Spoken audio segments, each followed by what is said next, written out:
Welcome to Uplifting Interviews with Total Strangers. In this series, I'm going to pick up people and drive them from here to there and interview them and find out what ticks in their lives, if they have some great advice, if they have some uplifting stories. I have quite a few myself. This is my 79th career as a talk show host. My 78th, well, I've had lots of careers, from producing Ray Charles on his 50th birthday, to building a silo in Iowa, to running a snow machine in Switzerland, to being a waiter in Florida, to being the largest Portuguese dubber for 20th Century Fox, carpenter, electrician, plumber, published author, songwriter, just a few little things in my 63 years.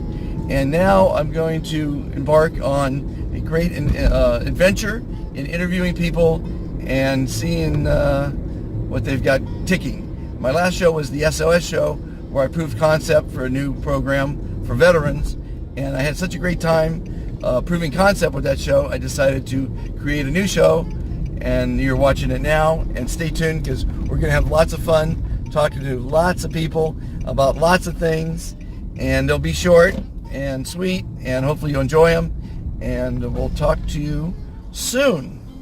Stay tuned. Welcome to another episode of Uplifting Interviews with Total Strangers. What's your name? Rodolfo. Adolfo? Rodolfo. And you are heading to the airport. Where are you going? To Mexico. To Mexico. So I think Rodolfo said he just studied English in Dublin. Is that correct? Yes, I was studying in English in Dublin, and now I go back to Mexico. Okay, so why did you choose Dublin of all places? I don't know. Really, I don't know. My friend told me, okay, we can go to Dublin to study English, and I said, yeah, why not? I have never been in Dublin, so let's try. Well, they do speak English there. So what was your experience? How long were you there? What was your experience? I was living, I lived there 8 months. It's really good place, but the weather, it's oh shit. What grade did you get in English? B2 or B1. B1 or 2? Okay. I forget. Okay. So what do you do in life? What is your trade? I'm a mechatronic engineer, so I was working in companies for make some machines. Okay. But now I don't know. I'm go back to Mexico and look what can I have for work. Okay. Where in Mexico? It's at States Michoacan. It's in a small city. Okay. Do they need mechanical engineers in Michoacan? Yes, there's a lot of big companies that produce machines or a lot of products. So yeah, they need mechatronic. Okay. So you went to Dublin 8 months. You came back to Los Angeles just to visit with your friend? No, just to sleep, because my city just have 2 flights. Okay.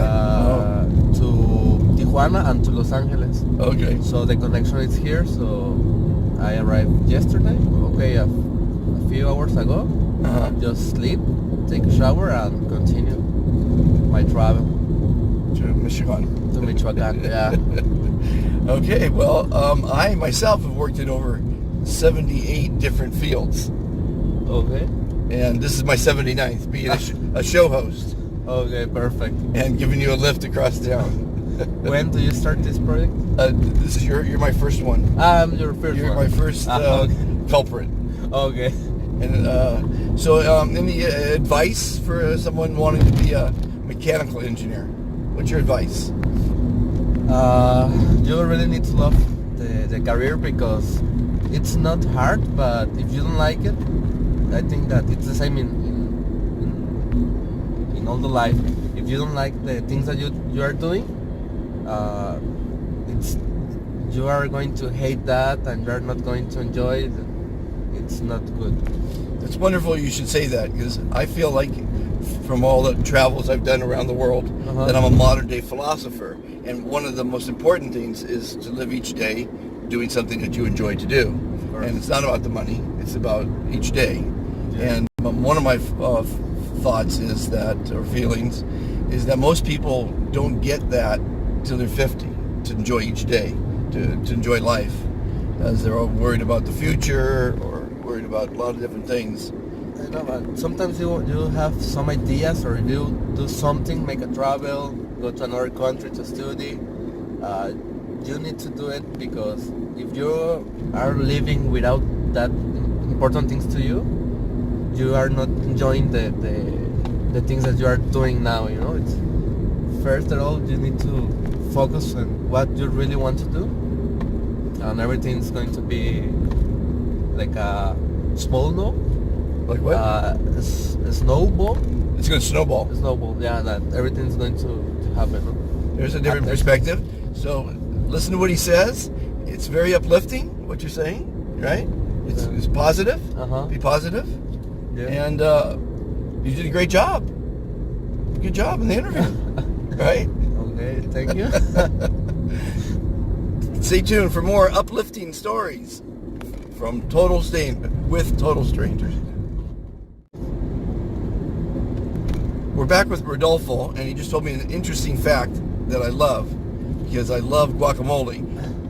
Your city is the largest producer of avocados in the world? I'm from a small city that it's Uruapan, Michoacán, and Uruapan and all the cities that it's around it's the principal producer of avocado in all the world. So there we send avocado to United States, to Russia, to Asia, to any places.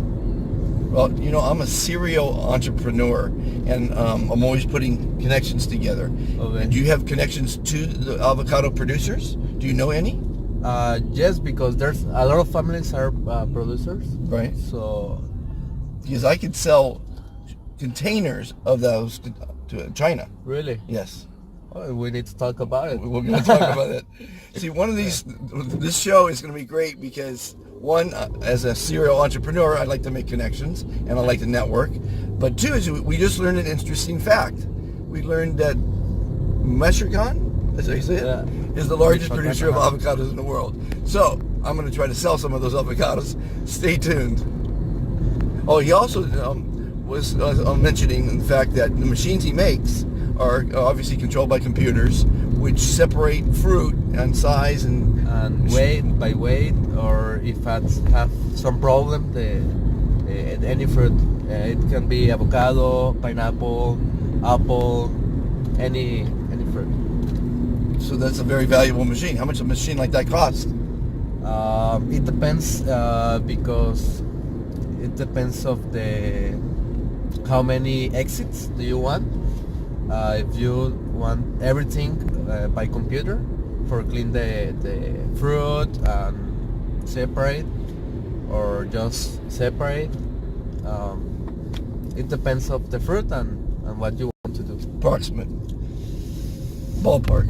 I can't say now because I have been a long time out of Mexico, so Okay. I don't know the prices. Okay. Expensive, I'm sure. More or less. Okay. Okay, thank you so much.